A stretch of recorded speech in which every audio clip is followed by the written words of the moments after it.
Phenomenal second half surge from Carolina came up just short, but give this man Hubert Davis all his flowers.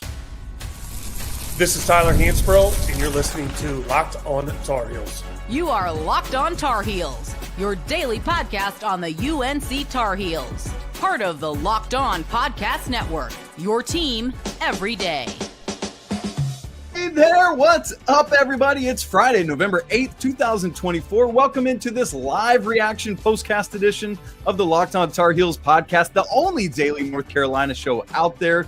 I'm your host, Isaac Schade, joined tonight again by our guy, MARC CAMPBELL, 2009 national champion for the Tar Heels, an NBA shooting coach, and we are dialed in and ready to get going on this thing. Thank you so much for making us your first listener watch after the game ends. Special shout out to all the everydayers joining us, all the members of the Locked On Tar Heels Discord, and of course, the great Locked On Tar Heels insiders. This episode is brought to you by FanDuel. You can start the season with a big return on FanDuel. New customers can place a $5 bet. You'll get started with $150 in bonus bets if you win that first $5 bet. Get started at FanDuel.com right now. All right, Mark, coming up on the show today, we're going to talk about North Carolina, the second half surge and comeback they got to. How did that happen? What made the first half not go well? And various things we were seeing. Who was ready for this Phog Allen environment? Who was not? Carolina's making a living at the free throw line. Jaylen Withers had some great moments. Seth Trimble, for the second time in as many games, sets a career high in scoring. We're going to get to all of that and more coming up. But Mark, here's where we want to start at a big picture. And even before we knew the outcome of this game, as we were setting up our content earlier today, you said the most important thing to me is that this game is going to be a measuring stick for the Tar Heels. Mark, how did they measure up? Yeah, I think this is a successful trip to Phog Allen. And yes, you would have liked to win, but in terms of measuring where we are, you don't want to be the best team in the country in November. You want to be able to build to be the best team in the country in March and April. And so as a measuring stick, this was a really great test for us. And I think we showed that we have layers that we can get to in our team. And there's a lot of stuff that bodes well for March. It was interesting because it felt like there was this initial surge, and then the big rest of the second, or the big rest of the first half was a big time struggle. We'll talk about that later. And then Carolina got some things figured out later on, and we'll talk about that in a second. But Mark, what makes, like, despite the loss, whether it was 3 points like it was, or whether it had stayed like at that 15-point halftime margin, what is it that makes early November tape so invaluable, especially against the number one team in the land? I think you're building a repertoire and a Rolodex of offensive, defensive, personnel, everything that you need that you can present the best version of yourself when you get to the NCAA tournament. And in order to do that, you have to know what the best version is. And so getting this tape, understanding who's ready for what environments at this time, like how you can try to bring those guys along or who you need to invest more time in. I think this type of tape and this type of environment, completely invaluable for the Heels. Mm. Okay, so Mark, it's funny because Carolina almost flip-flopped. The game one against Elon, things kind of down the second half and then had that closing run. And then in this game, it was the second half where things really came together. Carolina down 51-31 with a minute left in the first half. And then for the final 21 minutes of this game, leads Kansas 58-41. So plus 17 over the final 21 minutes. Yeah. Take a lead, can't hold on to it. Elliot Cadeau's last second three, game tying three, is online, but falls just a couple inches shy. MARC CAMPBELL, what led to Carolina's second half? How did it happen? Hubert Davis. I can't tell you how. I can't tell you how. You know. Yeah, I can't tell you how good Hubert was in the second half. It was truly incredible. I think one thing that happens in the NCAA tournament is you get teams matched up that can only play one style, and something that happens in the NBA is they call it FEP, fully exploitative play, and you get in a playoff series and you just press on a team's biggest weakness. And I thought Hubert was incredible down the stretch. We ran pick and roll at Dickinson for 12 minutes straight. And for those 12 minutes, 13 minutes, we played versus a defense that was in rotation. We got great shots every single time down the floor. it was truly something that you don't see in college, where a team and a college coach is willing to press on one specific thing for 13 minutes in a row. And whether we won the game or didn't win the game, that to me bodes well. And that always shows in terms of where Hubert came from and the levels that he's played at. And I love the fact that Hubert's willing to do those things, and it bodes well for the NCAA tournament. Mark, why don't most colleges do that? Like, are they afraid they're going to embarrass somebody? Why don't people lean into this? I think there's some schools of thinking, but the biggest one is during the year, you're working on your habits. Like, you're building what you are as a team. So teams have offenses that they like to run. And maybe, yes, we would like to get to something like this a few times, but to single it out and to say, like, this is something that you can't stop. Like, you guys have no chance at doing this. And every single time we got in a two-man action, if we had something and it wasn't there, you would see Hubert talking and RJ would pull it out. We get back into a rescreen and bring Dickinson up, and then get into another pocket pass, skip pass, rotation, swing. We were consistently getting good looks. And to me, that's something where I don't know if teams aren't willing to embarrass it, but the fact that Hubert's willing to say, like, this is a problem, and until you change it, we're going to get great stuff. That's awesome. Okay. One of the other big things we were watching, Mark, coming into this was the character that is Phog Allen Fieldhouse, right? Like, that, it was almost like another player in this game, right? With all the history of that building. And one of the things you had mentioned to me is these are moments where you really learn, especially early in the season, who's ready for these moments and who's not ready for these moments. Mark, let's look at both sides of that coin. First off, who, in your opinion, was ready for this moment? Well, RJ was ready. I know shots didn't fall the whole time for him, but RJ was ready, and I have nothing but trust in RJ and that he's ready to go every single game. I think that there's certain layers of times when guys are and aren't ready. I think out in transition, when we get stops, like, Seth is ready. Seth isn't going to be scared of the moment right now, and I think Elliot is coming along. I think Elliot's our most important player, and just because saying he wasn't ready is in context of he has to be up here. If we're going to win a national title, like, he's got to take a real step in terms of every single time on the court. He's the best guard out there in terms of running the team, getting us everything we need. So I think those guys really showed up, and they're going to show up every single game for us. I think we can count on them. Some of the others were, here or there, touch and go. I think the freshmen started to come along a little bit. All three of them. I thought Brown played awesome. Yeah. He gave us a really big stretch. I know that Deion Thompson's been talking to me about, in practice, he's been playing great and all this other stuff. Yeah. He loves him. And just seeing him out there, that's tough, getting thrown in last 2 minutes of the half. But every single time he was in the right coverage, ran the floor hard, crashed the glass, kick outs. He was doing everything he needed to do. So I thought the freshmen all showed well. And our three guards, they're ready to go no matter what.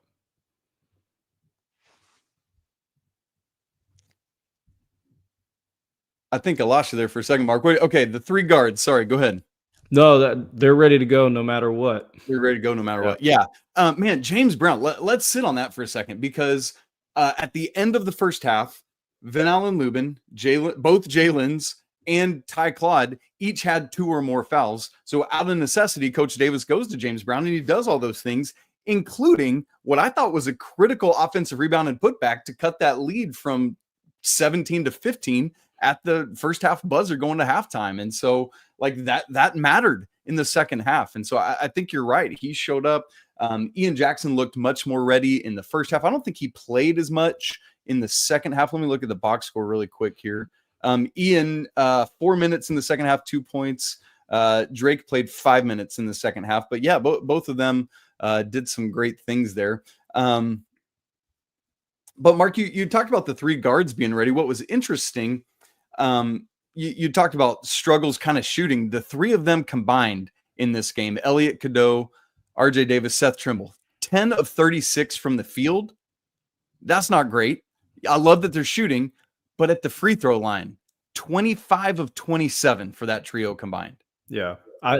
You can tell they're all very smart. They have played a lot of college basketball, even though Elliot's only a sophomore. They've played a ton of college basketball, and they understand what they're trying to do out there. Make or miss, like, they all took pretty good shots. There were a few in the first half that were forced in runners. And early in the game, Kansas really set the rules of engagement, and we were attacking from way too far out on drives. So, yeah, there were a few shots in the first half that were off, but by and large, those guys are taking really good shots. And every single time they shoot it, we want them to shoot it. We want them to have 40, 50 shots a game, because that's where our offensive punch comes from, those three guys. Okay, and like we talked some about guys not being ready, and like what is kind of almost appalling, not appalling, that makes me sound like I'm upset, just shocked. I guess I'm shocked is the fact that Cade Tyson came in for about 2 possessions in the first half, right back out, never saw the floor again. Mark, why do you think that is? Is that just something internally he's not ready? What is it to you about Cade Tyson that he's not on the floor right now? I don't know. I mean, we're not seeing practice, so it's tough to tell like what he looks like there. But the games that we have seen so far, it hasn't really looked like he seems like a guy that's needs to be in, first couple off the bench or starting or anything like that. And tonight didn't really like change your mind in terms of what you saw from him. A little timid, maybe a little too big for the moment. And he's not in a position where at Belmont they go into that gym and everything's running through him. He's touching the ball a ton. He's not in a position where he needs to, not be ready as soon as you come off the bench, like you need to give something right. You got to give something right away. So I don't know that he would have given me enough trust to put him back in. Yeah, that makes sense. And I'm not second guessing Coach Davis in that. Like, I think that was the right call in this environment, right? Like, because it's almost like it would be a bigger detriment to him to put him in if it's not go time. And so I think that was the right call. All right, we got more to get to, including Carolina finding maybe a little bit of a death lineup with Jay Witt at the 5. And that dude's out here raining threes early in this season. Want to talk some about Carolina living at the free throw line, much more. And of course, we're going to get to your comments and questions on the other side. All that coming up in just a second. Right after I tell you about LinkedIn, when you're hiring for your small business, you want to find quality professionals that are right for the role. That's why you got to check out LinkedIn Jobs, which has the tools to help find the right professionals for your team faster and for free. LinkedIn is not just some other job board. They help you hire professionals you can't find anywhere else, even those who aren't actively searching for a new job, but might be open to just that perfect role. And in a given month, over 70% of LinkedIn users don't even visit other leading job sites. So if you're not looking on LinkedIn, you're looking at the wrong place. Instead, you should hire professionals like a professional on LinkedIn who knows that small businesses are wearing a ton of hats and might not be able to hire well. So join the 2.5 million small businesses that use LinkedIn for hiring and post your job for free at linkedin.com/lockedoncollege. Again, that's linkedin.com/lockedoncollege to post your job for free. Terms and conditions apply. All right, Mark, let's get right back into this thing.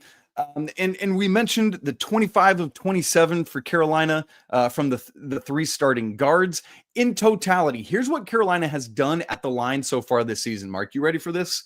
13 of 16 against Elon, 28 of 31 tonight against Kansas. The lone miss outside of the 2 from the guards was the J-Wash late in the game there. In total this season, as a team, North Carolina is 41 of 47 at the stripe, 87.2%. Mark, first off, I want to talk about both getting there and converting. So first off, what is it that they're doing so well to get to the rim so often?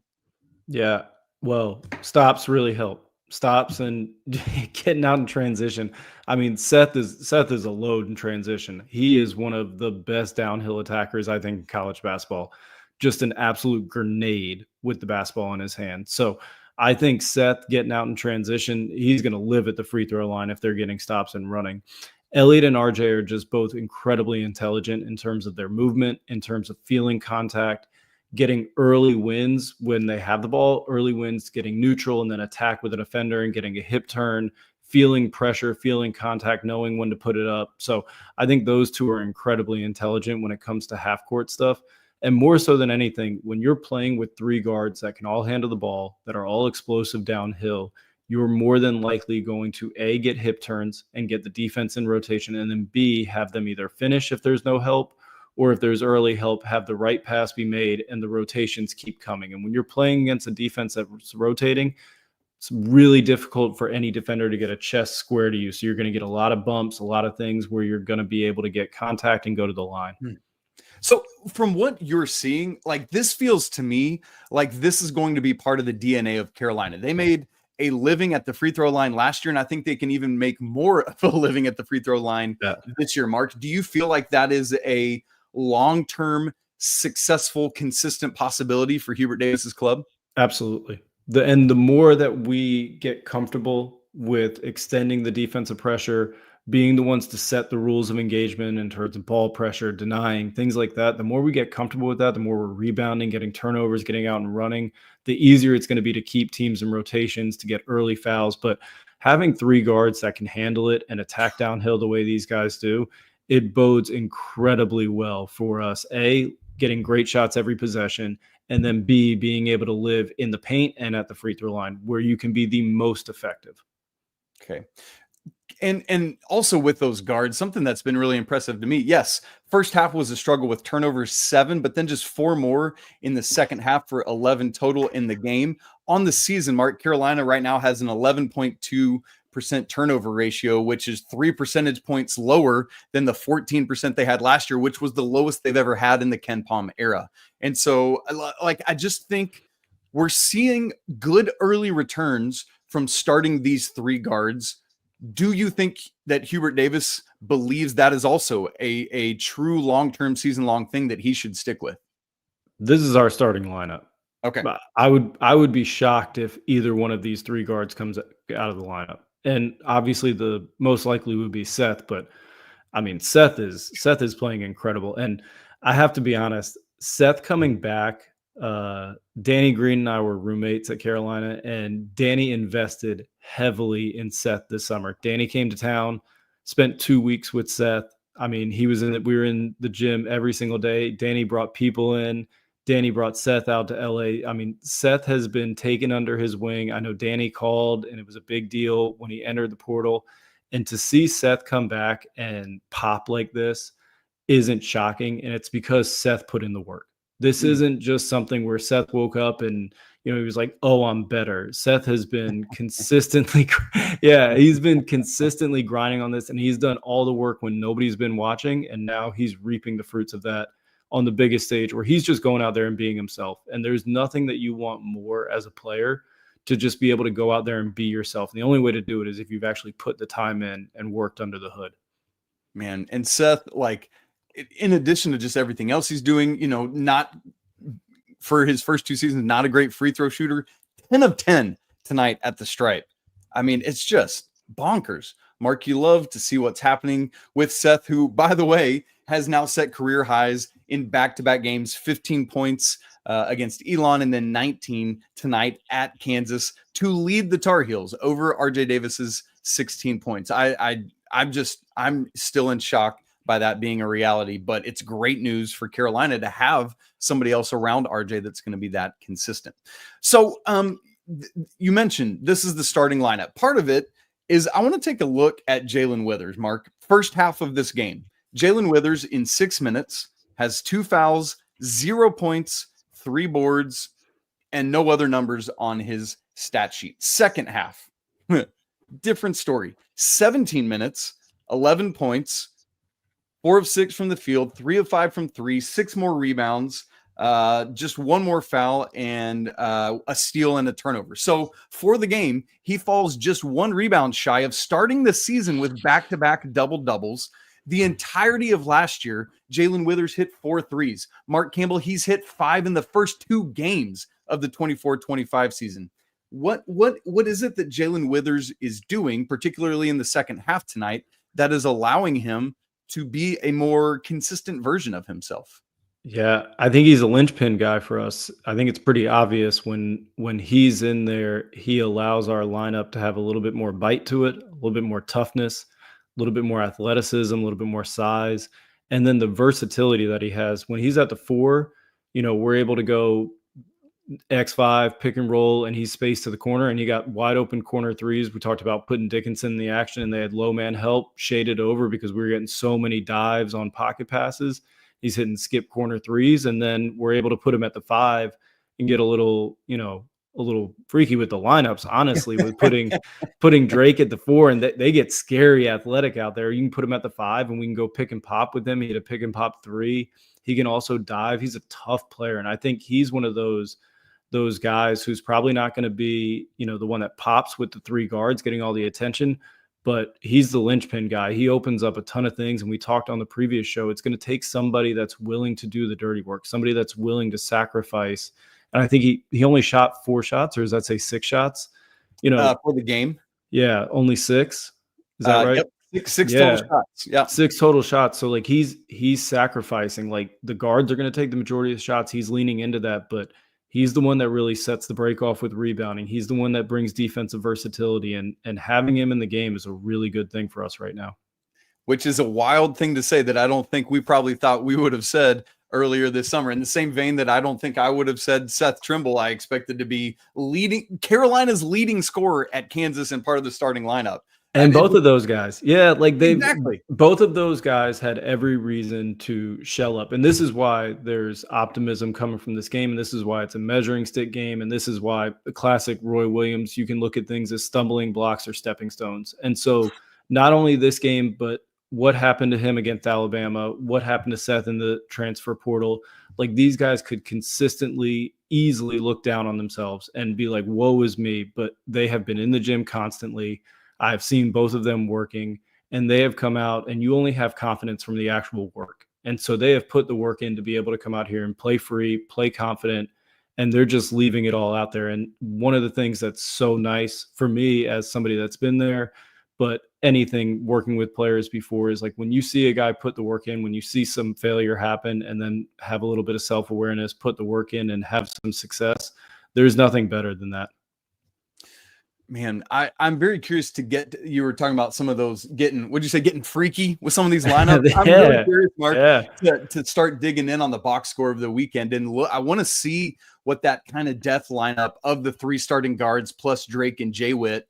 I think they went to that after Jay Wash and Van Allen both picked up their 4th fouls is when Carolina went to that. I'm really curious to see the analytics and points per possession on that lineup, which, by the way, Carolina for the game, 1.187 points per possession. Again, in Allen Fieldhouse, that's a big deal. Mark, we haven't looked specifically yet at the first half. I want to do that. Then we'll take another break. Then we'll get to questions from the live chat because there's approximately 8,042 of them. What is it that happened in the first half? Because Carolina did get out to that 7-2 start. They were aggressive. They were running. And then Kansas kind of settled in and things changed. What was it that changed in that first half? Yeah, we really got punched in the mouth there. I think the biggest thing was Kansas set the rules of engagement. They were the ones who were picking up, putting ball pressure on. They were the ones that were top locking actions. And instead of taking what the defense was giving us in terms of if somebody's top locking for, I know a lot of people probably know this, but name for that it doesn't. When you top lock something, you put your body in front of the screen so you don't allow the player to go off the screen, and it allows a backdoor opportunity, which we got in the second half a ton, and another credit to Hubert. But not taking those actions, forcing our way, trying to get the ball through the screens, we were attacking from 30 feet out, and in the first half, we weren't setting the rules of engagement on defense at all. We weren't picking up. Kansas was getting to their actions 20 feet away. They were getting through their stuff. They were running through progressions. And so what you really saw was us getting punched in the mouth. And I think for us to get punched in the mouth and then come out and have that response, only good things come from this game. That's an encouraging sign. Okay, I lied, Mark. I got one more thing for you. Yeah. We were all deathly concerned about the front court this season coming in. And in particular, games like this against a big guy like Hunter Dickinson, who, frankly, I got to be honest, I've never been all that impressed by. Armando ate him up. Carolina, I believe, was 2-0 against Hunter Dickinson before this. So close to being 3-0. But in the first half, I think all those front court fears were warranted.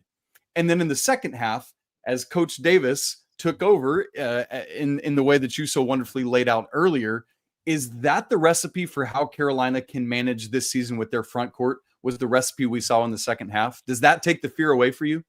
Yeah, I think one thing we're going to get better and better at is understanding we have a lot of guys that can play in the front court, and they all have different skill sets. And not only offensively, but more so defensively. Like Jay Wash can play drop coverage. I don't know that, maybe Brown can play drop coverage some. I don't know that everybody else can play that coverage. And so, like, I think you're going to see us get, with Withers and other things, you might see us get more up at the level with smaller big guys on ball screens and start blitzing them as opposed to playing back. And I think you're just going to see us keep rotating through. And again, that's what the regular season is for, to figure out what you're good at, what you're not good at, what warts you need to hide, what things you need to lean into, so that when you get to the April timeframe, you know what you need to hide and you know what the best version is to present. So that way you can keep playing survive and advance. So I think our front court is going to be a continuous puzzle that we have to keep figuring out what guys are best at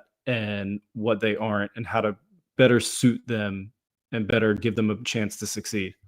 Okay. I love that. And what's cool, we're going to take a break. We're going to get to some comments, and I've already found the first question I want to go to, which is actually a question about the front court, Mark. So we'll hit that coming up here in just a second. Right after I tell you about our good old friends at FanDuel. Get ready to tackle the NFL action with FanDuel, America's #1 sportsbook, because right now, new customers can bet $5 and get $150 in bonus bets if you win. FanDuel Sportsbook app gives you everything you need to place live bets on the NFL all in one place. So when you get a hunch in the middle of the game, you can go check out the latest stats. You can view live play-by-play and so much more right there on the same page where you get your bets. How about a Wooden Award odds update? This is going to be a hold your nose moment. Cooper Flagg leads the way at plus 430, followed by Alabama's Mark Sears at plus 500. RJ Davis is third at plus 650. Hunter Dickinson, who used to lead these odds, is now down in fourth at plus 850. So if you want to get in on that action or any of the other great stuff you can find on FanDuel right now, go check it all out at FanDuel.com today. Never waste a hunch. Go ahead, make every moment more with FanDuel, an official sportsbook partner of the NFL.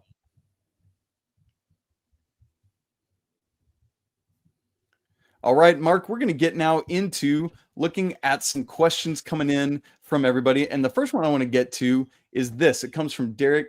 I hope that's right, Derek, and that it's not Thiessen, but you tell me if it is. He says this: I'm not hating on Washington.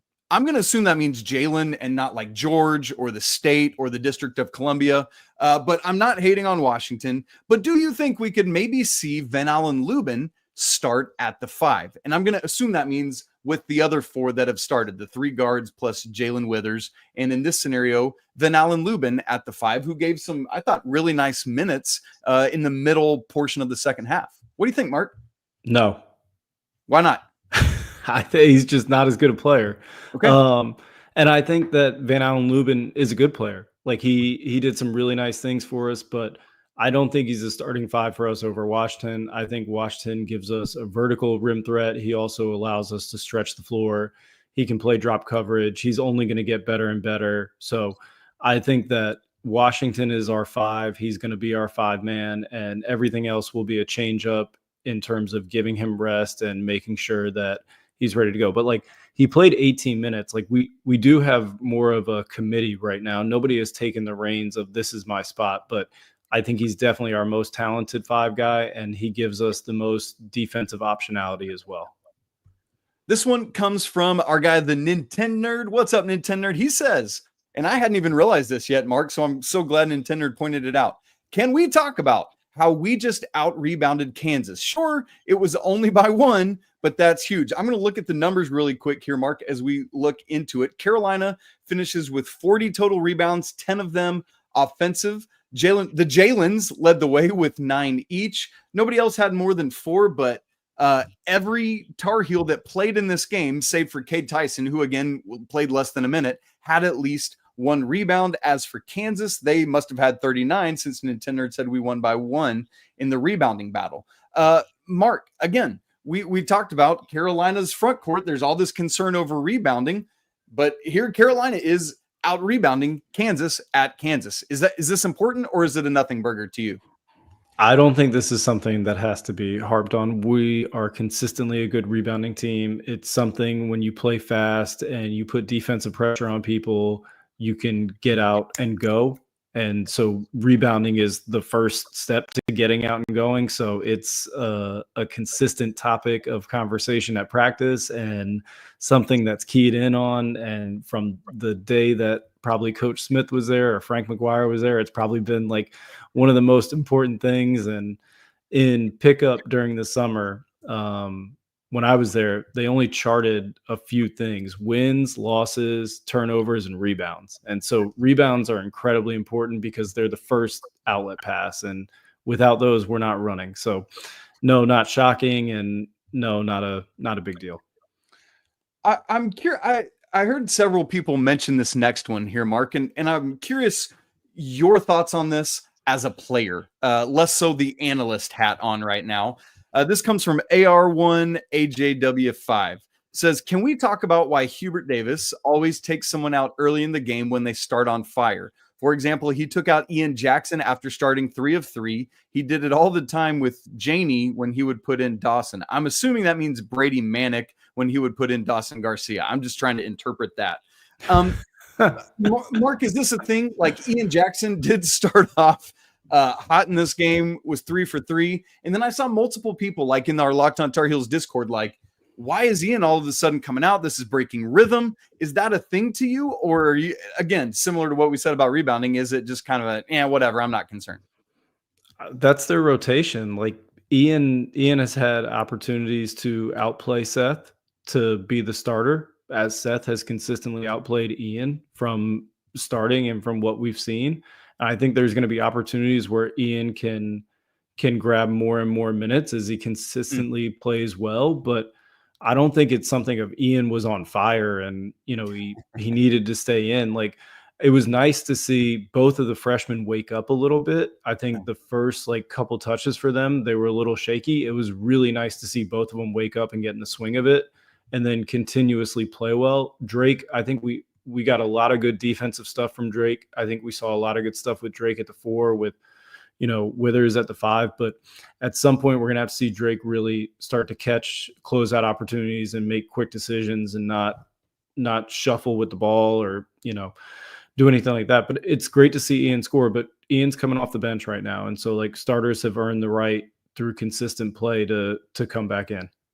And Ian was one of 6 Tar Heels tonight, by the way, to score in double figures. That's an encouraging sign. Love to see that spread around. Of course, when you're scoring 80, 89 points, a bunch of dudes are going to hit double digits, but it's nice that it's not just all on RJ Davis or all on whatever.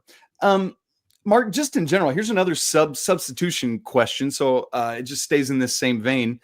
Derek, who we had a question from earlier, says, what are your thoughts on the substitution patterns so far? Just kind of in general, the way Coach Davis is rolling this. We had the starting 5, and then so far, I believe after the under 16 timeout of the first half, we've seen multiple subs come in tonight. If I'm remembering correctly, after the under 16, it was both Ian Jackson, Drake Powell, and Van Allen Lubin, and they left in, I want to say they came in for Seth, for Jay Wash, and for Elliot, leaving RJ and Jay Witt. And so you see that, and then the other guys coming in a little bit better. Do you like how Coach, and I know tonight foul trouble played a big role in substitution patterns, but do you in general like how Coach Davis has been subbing so far?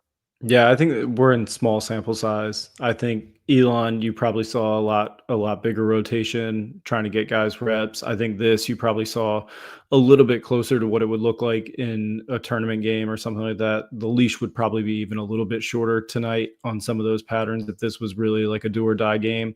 I think you're going to see as the season goes on here, when we play teams that we're a little bit more likely to beat, I think you're going to see the leash get a little bit bigger on some of the rotation patterns. And, maybe you don't see RJ at 37 minutes. Maybe you see him more around 30 and Seth around 30 and Elliot. And I think you'll find, maybe more minutes for Ian and Drake and, Tyson in those little pockets there. And as always, if you play well consistently, more minutes will come. So I know Ian started off 3 for 3 and that was a topic of conversation here, but sure, as he consistently shows more of those appearances, more minutes will come. You're not going to get minutes off off one performance. Like, it's going to come from consistent play in game and in practice. And so as that comes along, more minutes will come. Here's a question that comes from Stephen Way.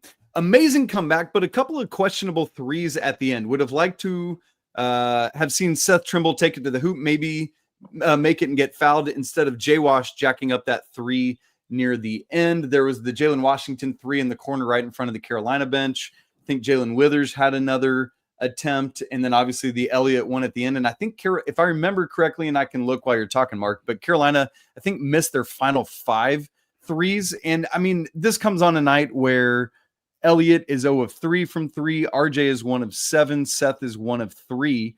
And so I don't, what were I guess maybe the bigger question, and I see a couple other of these is why I bring it in, is I think there was just some maybe general question about shot selection down the stretch. Yeah, I didn't have any problems with any of the shots we took. I think that, we have a lot of good shooters. I don't think we have any great shooters outside of RJ. But if you're taking shots in rhythm and on balance that are generated, we were generating shots from defensive rotations. And so when you're taking shots from defensive rotations, there's shots that are in rhythm and on balance and need to be taken. So I thought we did a really good job generating offense. And if you're getting good in rhythm and on balance shots and end of game offense, that's a win. Getting shots is very difficult at the end of the game. Getting them in rhythm and on balance, that's a big positive. Okay. Talking about getting out and running, 17 fast break points after 18 against Elon the other night. And so Carolina finding their way into the high teens on fast breaks so far. Mark, I want to ask you one final question. It's the same question I got us out of here on the other day, and I kind of like it as our wrap-up question, so I want to do it again. If you're Hubert Davis coming out of this game, what is your message to the team ahead of, I believe the next time we see the Tar Heels in action is a week from tonight against American, which means some Jackie Manuel action, which will be fun, a week from tonight on Friday, November 15th. If you're Hubert Davis, what's your message tonight? I think right now we have a team that can win a national title. And I think he's telling them that we played a very, very uncharacteristic first half. We got punched in the mouth, but we responded. And I think the way that we finished the game, in the last, 22 or 23 minutes, the way we finished the game on the road in a very hostile environment as a young team that's getting to know each other and molding, I think all that does is set us up to continue to lay the foundation of the building blocks of what's going to present the best team and the best chance to win a title come March and April. That's great stuff, man. You love to see it. And yet still having tape to be able to say, fix these and we win. Yeah, exactly. Games, right? Exactly. Okay, guys, great stuff. Great to be together. So many of you in here, so many great comments and questions. Thank you all for being with us on a Friday night when you could be out on a date eating some hot wings and watching a movie. Instead, you're here hanging out with me and Mark Campbell, chopping up Carolina's so close comeback, only to fall just shy at Phog Allen Fieldhouse. It's okay, man. This is, as Mark said earlier, so many positives that you can take away from this game, and then you keep on moving forward because there's a crap ton of games ahead of us, and boy, it's going to be a fun season with this team that gets up and down and runs. I'm here for it, and I can't wait. Mark Campbell, been great to have you with us, folks. Make sure you check out all of Mark's great content, both his YouTube page and his Substack. The links for those are in the show notes, baby. Also, if you haven't subscribed to Locked On Tar Heels, please do so on audio and video. Hit the bell notification on YouTube if you haven't, so that you can get notified immediately when we go live and tap right in. If you're not part of the Locked On Tar Heels Discord, man, you're missing out there. Come for the Tar Heels, stay for the community. It's great. That live game thread flies like crazy on nights like these. You're not going to want to miss out. Free to join. We'd love to have you. If you want to go deeper, come join us on Locked On Tar Heels Insider Program, where you get to chat with me directly one-on-one through text. As soon as we hop off on here, I'm going to go update all the stats and charts and record books and stuff from this game so that I can get it out to our Locked On Tar Heels insiders so they can fall asleep reading all the beautiful numbers that they see.